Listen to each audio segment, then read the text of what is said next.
Suzy Wrong, Joy Drive with Dee and Warren's film, TV and theatre reviewer. Suzy Wrong, how are you going up there in Sydney? I think I'm feeling a little bit better at the moment, but it is much harder second time round, I think. I think you're probably feeling better because I know that you have expressed before you're happy when people are doing the right thing, and they simply weren't. Anyway, our thoughts are very much with you at this difficult time as we come out of lockdown. You. I hate. Well, that's good news to hear that you guys are coming out of lockdown. That's great. Yeah, and hopefully you will be soon, Suzy. We're talking today... in a couple of months, maybe. Hopefully sooner. See you for Christmas. We're talking today about American Horror Stories, plural, not American Horror Story, on Binge. Do you want to tell us a bit about it, Suzy? Viewers might be familiar with Ryan Murphy's long-standing series American Horror Story, but today we're talking about American Horror Stories, a new anthology series featuring short films in the tradition of the somewhat scary predecessor. In the first installment, entitled Rubber Woman, teenage lesbian Scarlett and her gay fathers move into a famously haunted house, the same one we had seen in the very first season of Horror Story. The ghosts are still trapped in there, and our new residents are not spared the complications that come with cohabitating with all these spooky ghouls. Scarlett herself is no angel, however, and when met with some very unfortunate bullying, her violent streak takes over, causing the horrors that take place in the house to escalate dramatically. A second story named Drive-In is also currently available and focuses again on teenagers, this time in combat with zombies. These are not the most frightening films you will ever see, but its ideas and characters are intriguing, and I, for one, was very interested in seeing how a gay family could be portrayed on our screens in this 21st century. How did you two feel about that? Well, can I just confirm that this is the scariest thing I've ever seen? I'm notorious. I will not watch anything horror. I only did this for you, Suzy Wrong, and I did it whilst washing the dishes in the dark in my house, and I got completely spooked. It is everything I hate about suspense and horror. And also, why do people continue to go into the basement when invited? Why would you do that? Like, don't we all know now that the basement, nothing good has ever happened in a basement? Weren't you excited, Suzy? I was so excited thinking, oh my goodness, homework this week is a horror story. I couldn't wait to sit down and watch it. I didn't even know. I like the work of Ryan Murphy, but I didn't know that he'd done American Horror Story. I didn't know. I wouldn't. If the word horror is in the title, you ain't going to get me watching it. I mean, I loved this for the fact that it had the incidentally gay parents. I thought that was a really interesting thing to see because it's what we've wanted. Did you think they were a bit stereotypical though? Like they were white, polished, bright teeth. Yeah. You know, that was the... Well, it was interesting. They started off that way, and then they kind of devolved in. They became like the marriage broke down, and then people were sleeping with other people. Spoiler alert. Oh, sorry. but I only watched the first episode. Dee and Suzy... That's how they had to start the relationship, I guess. Didn't just the story itself reminded me of something. I couldn't remember it that we watched, and I'm sure we reviewed with you last year, and there was a lake involved. A lake and people involved. And ghosts were trapped in a house.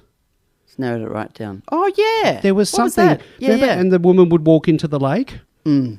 That. So it just reminded me, and I just felt like it was the same story in a way.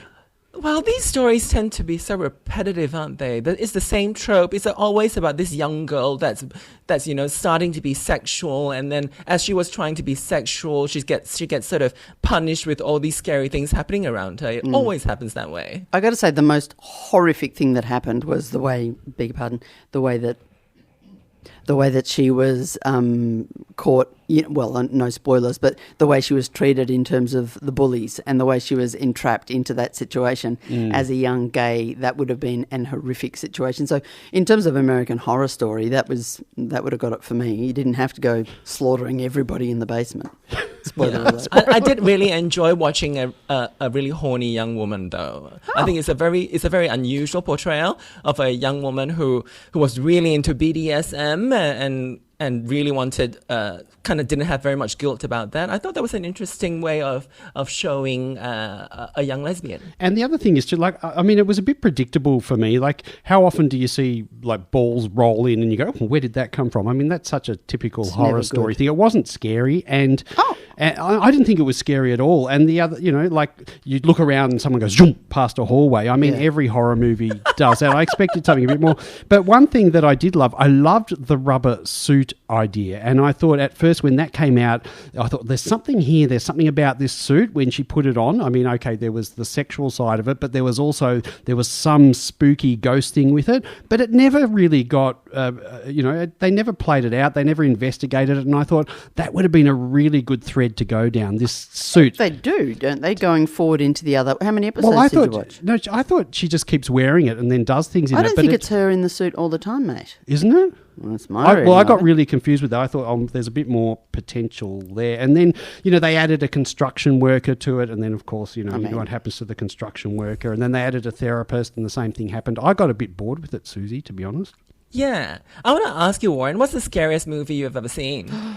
Oh, I don't know. I don't tend to get scared by them. Four Corners last night with TikTok. It's a horror every week, Monday night. I'm a bit naughty, Suzy, because what I tend to do is I tend to sort of laugh at them and then go and go to everyone and scare them during it. So, yeah, I don't know.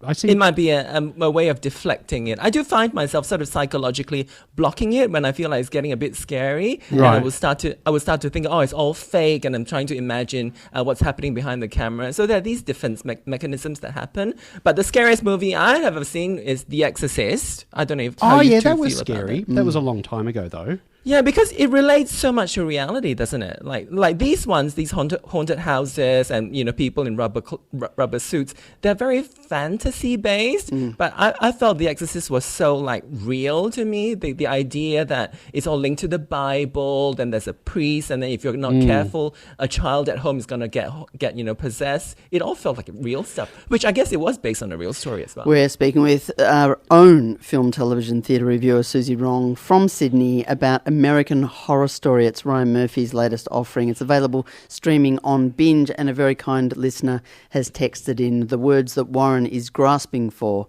is Blythe Manor. That's right. Yes, it's the same story as Blythe Manor. Remember we spoke about that, and that was fun to watch, but I just thought, I felt like it was copying it in a way. Also, I don't think that Ryan Murphy's going for actual horror here. It feels like a pastiche, like he's trying to... Maybe you're right. He's throwing up the genre, and not for ridicule, but more just to appreciate the feast of it all. I like the spin on it slightly, but I still find that quite scary, and I know the bar's low. I'll tell you something that I did enjoy. I watched the third episode last night, and it's about a movie, and they go to the drive-in, and I won't spoil it. But I felt that the third episode, because the story is different. The first two are part one and part two, and then each episode from now on is going to be a different story. I found the third one about this drive-in really good in terms of the idea and the plot and what was going on. I thought it was really poorly executed, because what happened was, because what happens is you're told, the suspense was, oh my goodness, what's going to happen when they watch this movie, but you're told what's going to happen, and then they just play it out and it just becomes gory and violent. So both stories seem to have very good... Yeah, but those stories seem to have very good concepts. A bit more suspense, Yeah, they're sort of not sort of carried out in a very clever way. They're carried out in a very predictable way, which sort of takes away the horror, maybe. So I agree. But I wonder if it's because it's on TV, they can't make it too scary. I'm not sure. And it's short. It's only one episode, isn't Shoot it? myself. Come on, guys. Suzy, I want to watch a horror movie with you. I'd have so much fun. No, you don't. Suzy, is this sort of like Black Mirror in that it's a sort of Black Mirror, they're all sort of variations on the theme? Is this sort of, or would you call this a series? Yeah. I guess with this one, this is a new thing for them, horror stories. I guess it is a bit like Black Mirror. So instead of a technology idea, it's, ways of doing horror stories. And, from what we've seen so far, not very new ways of doing horror stories. The series is called American Horror Story. It's streaming now. Horror Stories. Now. Horror Story, it says, isn't it? No, it's Horror Stories. Ooh, Horror Stories, the one that's on Netflix. Horror Stories is on Binge, if I'm correct. Well, that's correct distinction. Yes. Well done. Good marketing, everybody. Horror Stories on Binge. Suzy Wrong, have you got some homework for us for next week? I've got something very sophisticated, very classy, very beautiful next week. Yeah, for a change. It's called Dance of the 41 on Netflix. It is a feature film based on the true story of a secret group of high society gays at the end of the 19th century in Mexico. Dance of the 41s. Is it en anglais? You can play it in English, like the dubbing that they do, or you can watch the original in Spanish. Okay, that's all right. Susie, I won't be watching it next week because I won't be here. Oh yes, Dee Mason's in charge So all by Dee herself. will be watching it, but I'll watch and I'll give him my feedback. I'll give you some hasta luego. Right, Susie, lots of nude men, a lot of beautiful sex scenes. can't wait. Which unfortunately Warren won't be talking about. No, it's all right, but maybe now that's enough to get him to watch it. And our newsreader's madly flapping his arms in his little isolation chamber saying, I'll be talking about it. So It is very hard. Susie Wrong, when should we catch up with you? And I'll see you next Tuesday. See you next Susie. Tuesday. Gotta have it. Look after yourself in Sydney, Yeah, Susie. we'll come Thanks, up and guys. see you soon. Take care. Okay, bye. I always love that spot with Susie Wrong. So good. Let's have some music.